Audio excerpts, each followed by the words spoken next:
मला वाटतं हे सरदार निर्दयी आहे।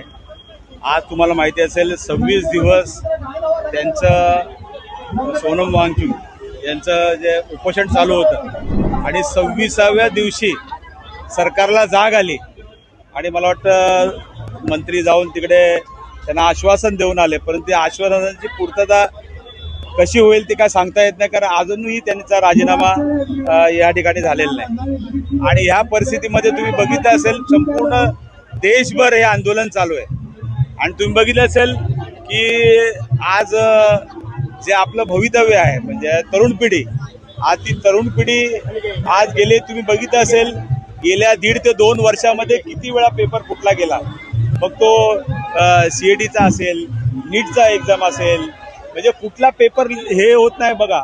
आणि असं असताना निर्लज्जासारखं सरकार आज अधिवेशन चालू असताना सुद्धा अजून त्याचा निर्णय घेतला जात नाही। रात्री 12 वाजता या देशाचे पंतप्रधान त्या ठिकाणी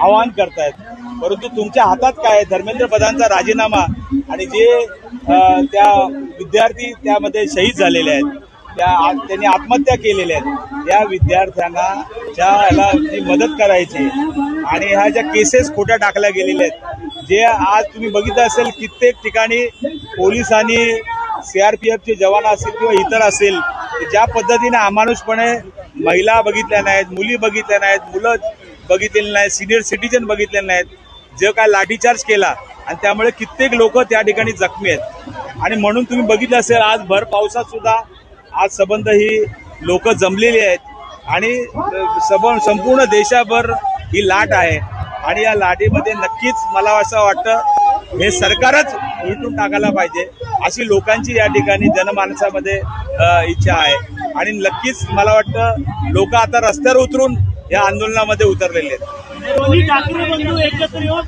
मोर्चा काढणार आहे मुंबईमध्ये, मोठा प्रतिसाद आहे, आव्हान काय असणार आहे ठाणे? मला वाटतं आता सर्वच पक्षाची लोक एकत्र झालेले आहेत, म्हणजे एक्सेप्ट BJP आणि हे सोडून।